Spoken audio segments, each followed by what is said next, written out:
Former President Jacob Zuma's lawyers have defended his latest attempts to have lead prosecutor Billy Downer removed from the arms deal matter.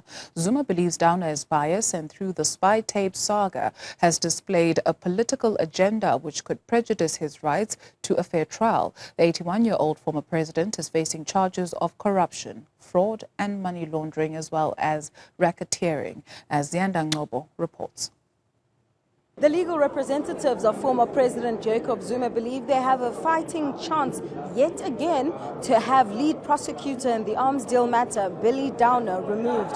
Let's bring in Mondli Tusini, who ordinarily doesn't speak to the media. It's one of the first times that we have the attorney for the former president's legal team speaking to us. I mean, what's the strategy here? You already lost your first application. What are you going to say the second time around when you want to have Billy Downer removed? You will remember that the first argument was on the basis of a Section 106 plea. Now it is a formal substantive application to have Mr. Downer recuse himself from the matter. You will also recall that when Judge Kun delivered his judgment, he actually stated that what was before him at the time was merely a Section 106 plea, full stop, and there was no proper application for the recusal of Mr. Downer. Now it is that application which is serving before court, which is in terms of the Constitution and coupled with the common law. But also one of the things that Judge Bitcoin had said was that why not deal with these issues of possible prejudice within the trial as opposed to trying to have Downer removed before? We are within the trial. You'll remember that Mr. Zuma has already pleaded. He has taken his plea, pleaded not guilty. We are within the trial. This is exactly where these applications should be brought.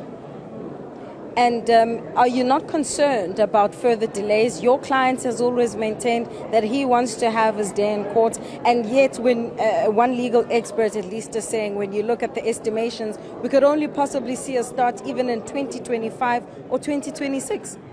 Firstly, Mr. Zuma has got a right to exercise all his rights in terms of the law.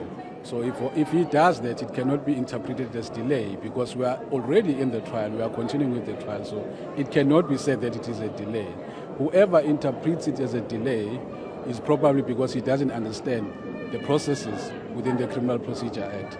As I've already said, we have already started with the trial. The plea that we tendered, which included a Section 106 plea, was the beginning of the trial. All that is left is that the witnesses take the stand and be cross-examined. We are already in the trial. Mondli Tusini is the attorney for former President Jacob Zuma, explaining why then they're trying for a second time to try and remove Billy Downer from the arms deal matter. For Newzroom Afrika on Channel 405, I'm Ziyanda Ngcobo in Pietermaritzburg.